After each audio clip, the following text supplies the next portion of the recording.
Muy bien, vamos a comenzar este repaso de un ejercicio de los que vimos la semana pasada. El objetivo del repaso es más o menos tener una idea de cómo se resuelven estos problemas.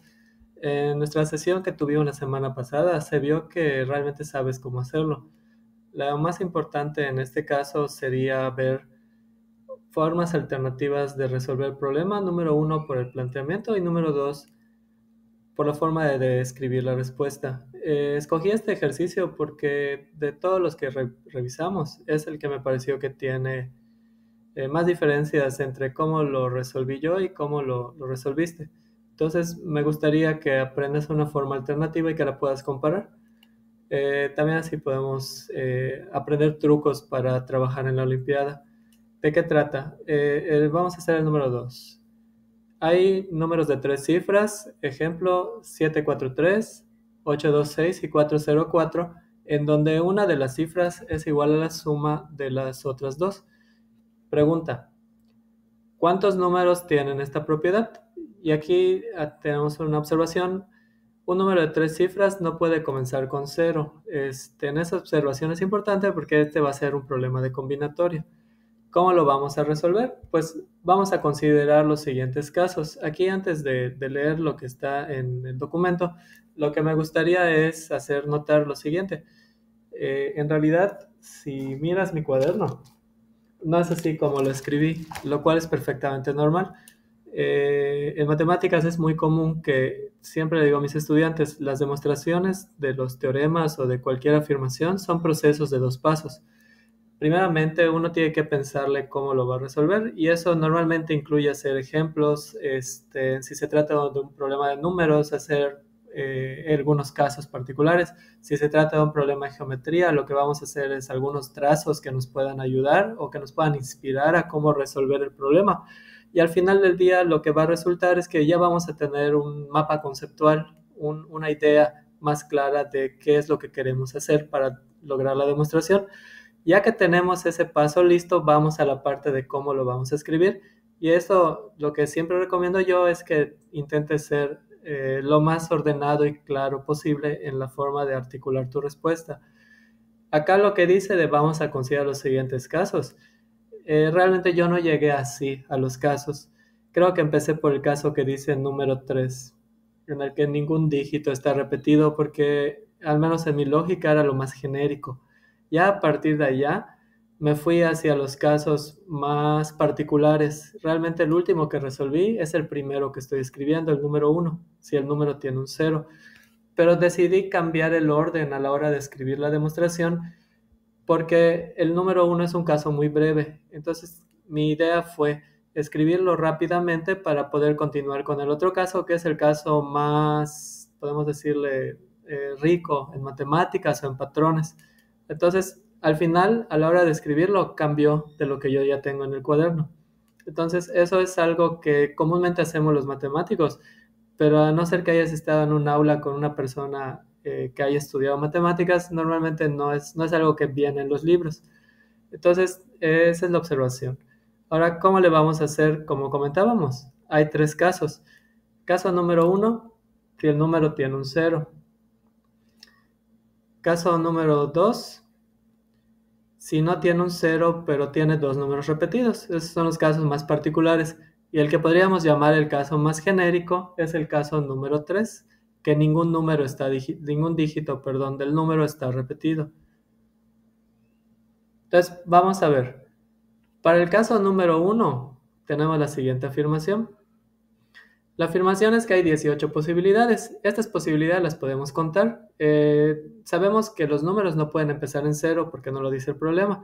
Así que si el número de entrada no puede tener tres ceros, no puede empezar en cero. Podría tener dos ceros, pero ese caso lo podemos cancelar. Podemos pensar que no puede ser que tenga dos ceros. ¿Por qué no podría tener dos ceros? Ahora es la pregunta. No es necesario escribirlo, nada más que mentalmente uno sí debe estar consciente de todos los casos posibles y cuáles casos se aplican al problema, cuáles casos se pueden descartar, aunque no siempre es necesario escribir esto. Entonces no puede tener dos ceros porque la condición es que uno de los dígitos sea, aquí está, sea igual a la cifra, a la suma de las otras dos. Entonces, si tuviera dos dígitos cero, entonces el dígito restante tendría que ser igual a la suma de cero más cero. O si no, uno de los dos ceros tendría que ser la suma de un dígito más cero. Y es imposible, no existe ese número. Entonces, no puede tener dos. A lo más va a tener un cero, que es lo que consideramos en nuestro primer caso. Así que, si el número tiene un cero, los otros dos dígitos tienen que ser iguales. Porque, voy a escribirlo aquí. Por ejemplo, este puede ser el número. Este es el dígito 1, el dígito 2 y el dígito 3 va a ser 0. Entonces, como la suma tiene que ser igual, pues al menos algebraicamente aquí podemos ver que dígito 1 tiene que ser igual al dígito 2.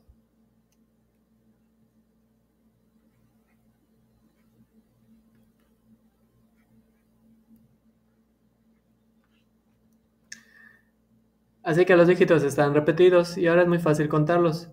Tienen que ser 18 posibilidades, 9 posibilidades donde el 0 está en medio, como se ve aquí, y 9 posibilidades donde el 0 viene de último. Entonces con eso concluimos el primer caso. ¿Cómo le vamos a hacer para sumar los casos restantes? Y aquí es donde yo creo que hay una diferencia en la forma de resolver de cada quien. En mi caso, pues se me ocurrió hacer un diagrama, se me ocurrió agrupar números de la siguiente manera. Entonces, ahorita voy a mostrar la imagen, pero lo que hice fue que agrupamos los pares de dígitos del 1 al 9 en una cuadrícula y sumamos todos los que no se pasen de 9, porque eso me está diciendo cuánto vale el tercer dígito. Eso lo podemos hacer como se muestra a continuación.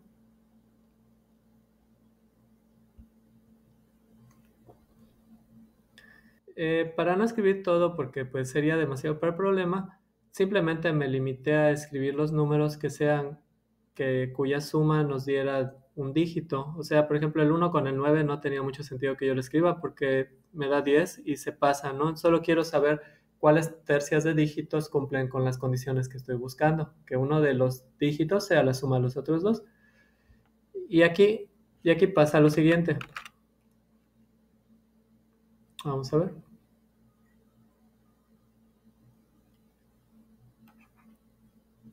Muy bien, aquí pasa lo siguiente.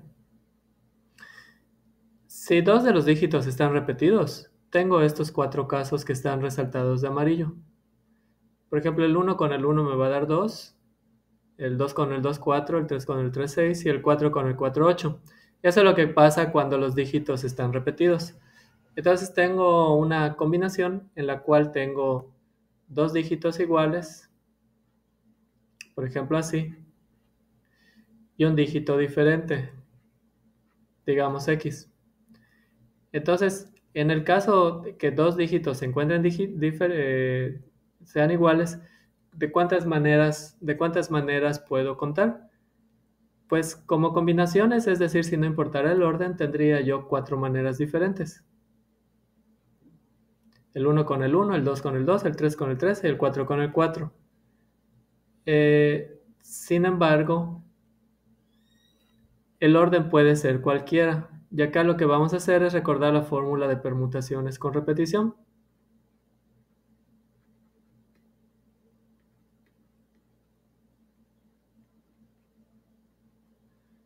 Entonces es muy sencillo. Como el orden puede ser cualquiera para mi dígito, siempre y cuando tenga, para mi número, perdón, siempre y cuando tenga los dígitos correctos, pues este 4 yo lo voy a multiplicar por 3 factorial, que viene de la fórmula de permutaciones. O sea, si nos importa el orden, la forma de elegir dos dígitos y el tercero que sea la suma, si esos dos dígitos están repetidos, perdón, si consideras que no están repetidos, sería 3 factorial. Ahora, si dos de ellos están repetidos, pues quiere decir que estoy contando doble, porque estos dos pueden estar ordenados así, como aparece en la imagen, o al revés, y va a ser lo mismo. Así que la suma la tengo que dividir entre dos. Por lo tanto, en este caso, 3 factorial es 6, dividido entre 2 es 3, y en este caso voy a tener 12 números. Ahora nos queda el último caso, en el que ninguno de los 3 dígitos está repetido. Esos casos son los que están encerrados en el triángulo amarillo. Si yo tengo, por ejemplo, el 1 con el 2, correspondería a este 3. Si yo tengo el 1 con el 3, correspondería al siguiente, que es este 4, y así sucesivamente. En ese momento no estoy pensando en el orden, solamente estoy pensando en las diferentes combinaciones de 3 dígitos diferentes que cumplan con la condición, suponiendo que los 3 dígitos son iguales. Entonces, de todo lo que tengo en la cuadrícula, me quedo con lo que está dentro del triángulo, que es justamente ese conjunto de combinaciones.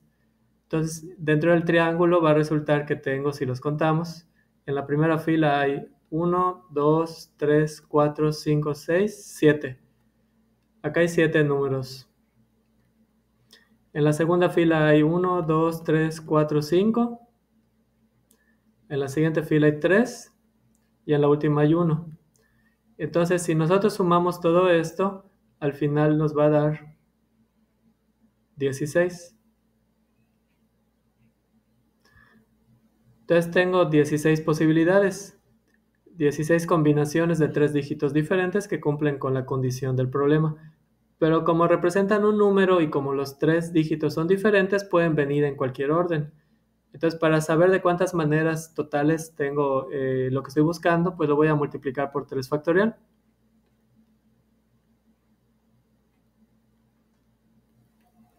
Es decir, 3 factorial es 6, 96 números. Así que, ¿qué tenemos? En la primera hoja ya contamos todos los que tienen un 0. Ahora ya tenemos los que no tienen 0, pero tienen 2 dígitos repetidos. Y finalmente los que no tienen ningún dígito repetido. El total es la suma de todos estos. Y eso pues también lo tengo que escribir.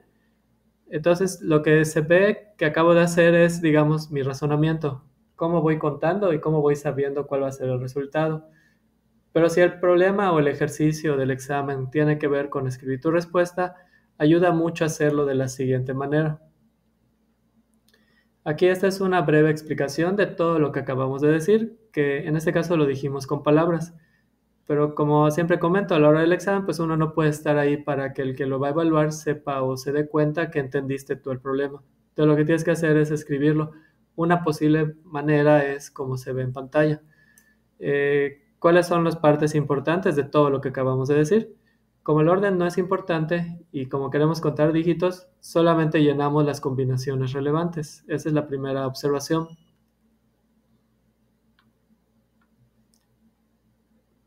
Siguiente observación, pues es básicamente cómo entender la tabla. En amarillo hay 4 números marcados.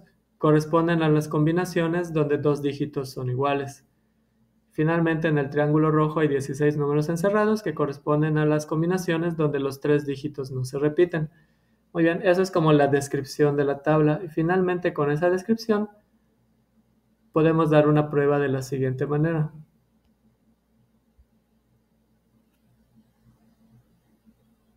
Aquí simplemente ponemos nuestra conclusión. Por lo tanto, en los casos 2 y 3, los casos que ya habíamos definido con anterioridad, hay las siguientes cantidades de números que acabamos de contar. Entonces, lo que acabamos de contar es que en el caso 2, si vemos de cuántas maneras hay 2 dígitos repetidos, resulta que es 4, como ya explicamos, por 3 factorial entre 2, lo cual nos da 12. Y en el caso 3, pues ya sabemos que hay 16 formas si no importa el orden, y si sí importa el orden es 16 por 3 factorial, que nos da 96. Sumando todos los casos, la respuesta es 126, que es a lo que queríamos llegar. Y básicamente la redacción del problema sería todo lo que está en la presentación antes de que yo comience a escribir, que básicamente eso es nada más para explicar en clase qué es lo que se está haciendo.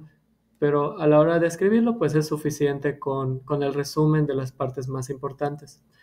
Y por mi parte eso sería todo.